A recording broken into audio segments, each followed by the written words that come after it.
Hello and welcome to 30 Days of Essential Oils. My name is Tammy Davis. I'm your mentor guide and neighborhood alchemist. If you're new to my channel, please know how much I appreciate you tuning in, checking things out. Please subscribe, comment, share. Let me know if you have any questions about any oils. That would be me back there. You may see Kilo somewhere along the way. Anyway, but I just want to thank you. And for those of you who have been with me, again, a big thank you. It's just a real pleasure to share this part of my life with you.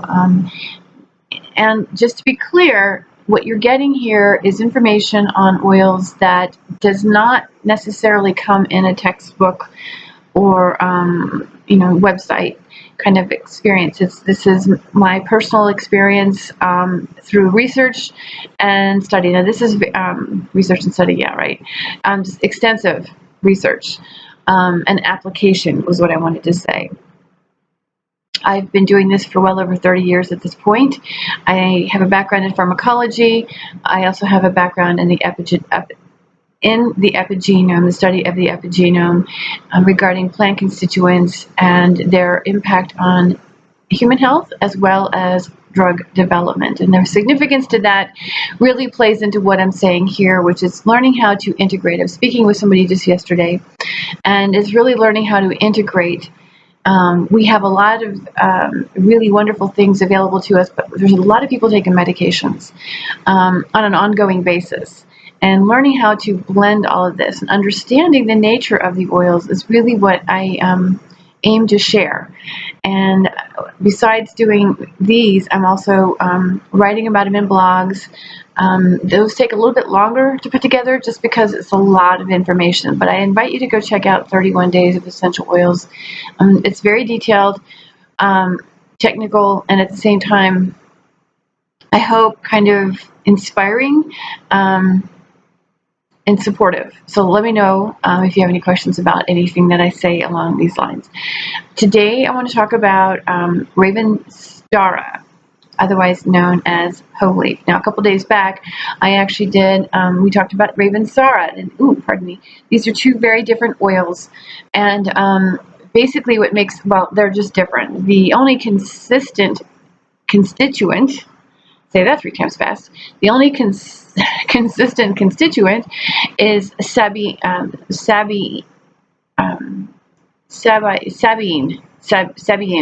something. It's spelled Sabine. Just put it that way. And that is the one constituent that is common between the two of them, and it's what gives what chemical labs recognize it as is the aroma, which is kind of spicy, and so oftentimes that they will use that in other fragrances as well as for flavoring. So yeah, a lot of these constituents are replicated for those kinds of purposes.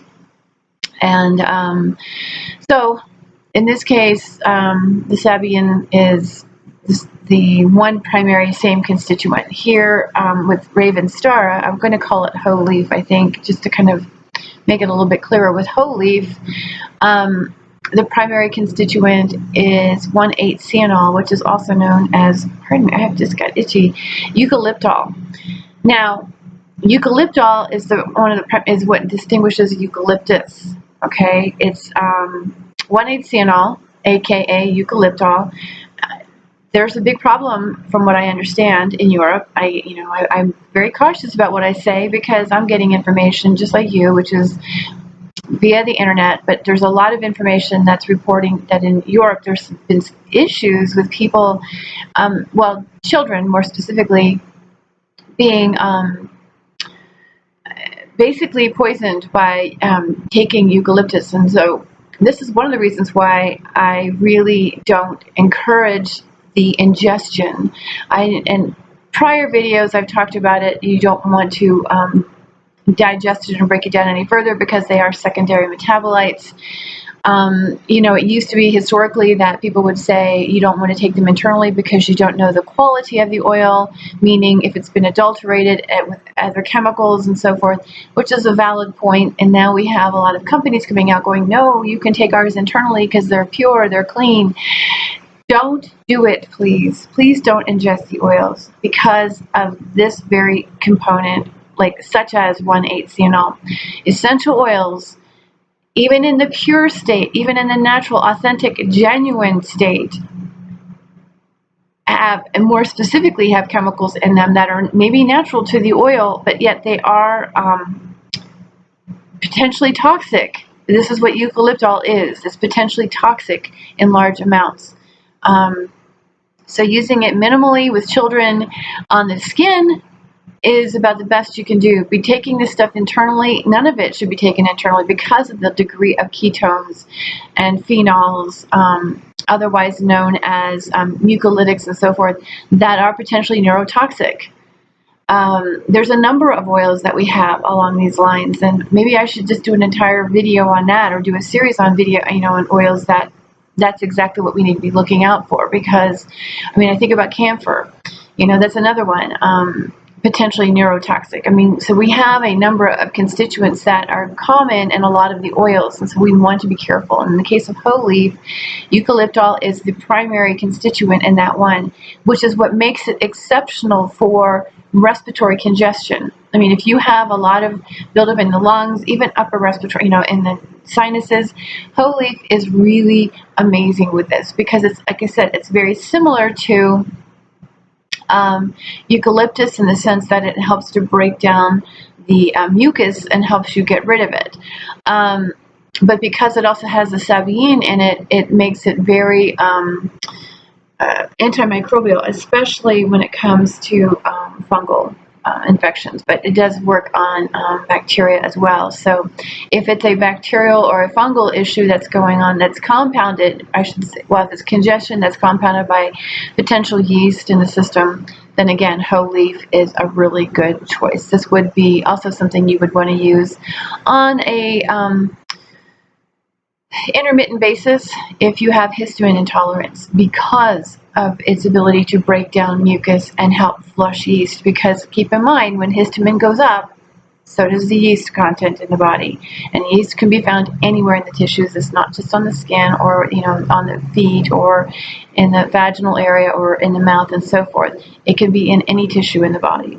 So we want to make sure, if we have a lot of histamine issues and a lot of congestion as a result, then whole leaf is an exceptional choice for that. And this is when I just said about ingesting it, we have to be very careful, because even my own mentors, where I've received my certifications, encourage the ingestion of whole leaf, and I just don't. And again, it's because the oil is clean, and the eucalyptol is not. And even though we have minimal amounts, like, yes, there's minimal recommendations, like 1 to 3 drops, okay, under the tongue. That alone, you don't know what your body's going to do with it, okay? 1,8-cyanol is a very powerful sedative. So I'm using 1,8-cyanol and eucalyptol interchangeably here, but this chemical is a sedative as well, and that's part of the reason why sometimes this oil is suggested as a nerve tonic, and that would be the reason why you would want to. They're suggesting that you don't that they're suggesting that you ingest it. However, as I said, because it's a strong sedative, and because of the potential neurotoxicity, don't. And I realize that even if you put 1 to 3 drops, you don't recognize what your system is going to do with it, because it does have a direct impact on nitric oxide synthase, the way that processes, and just it's better off allowing your body to metabolize and assimilate it through your skin. You're going to get the same benefits, absolutely the same benefits, and you're lessening the risk of potential toxicity, because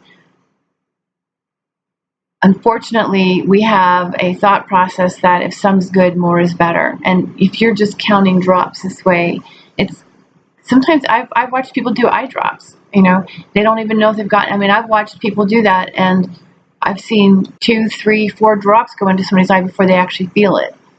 So I've seen people take what was it? They were taking something by droppers in the mouth.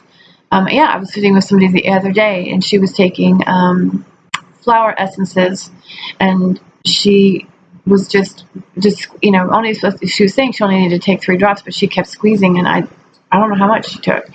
So not that that's a bad thing, but what my point is that it's very difficult for us to keep track of how much we're putting into our mouth, even if we're using a dropper and think we're squeezing. So for safety's sake, please just keep it on the skin. Don't ingest it. However, whole leaf is in fact really a very good choice, especially coming into this time of year. It's not necessarily going to prevent any sort of viral infections such as colds and flu, but if it does, I mean, if you do happen to, I mean, and some of these colds and flus are getting really aggressive, as you know, and so whole leaf is really a good one to have on hand through the winter season here in the Northern Hemisphere. Sometimes it's okay. I mean, you can even, you can sometimes use it for allergies, but I don't really see people getting really, I mean, if you have like in my case, when I have an allergic reaction, so that my sinuses like swell up to where I can't breathe, it's not congested. Whole leaf isn't going to do much for that. You could try. If there's a lot of congestion in there, it might actually help it to move. But so beyond that, that would be the reason I would recommend these again for upper respiratory significant congestion. Whether it's bacterial, viral, or fungal, because it's going to help you with all of it. There's a bit of carofilene in it, carofilene oxides, and so between that and the 1,8-CNol, you don't want to use this with sleep medication.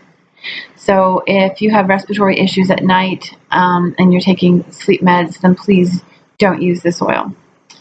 So let me know if you have any questions about that, and I'm going to take off for now and be back tomorrow with another video on tangerine.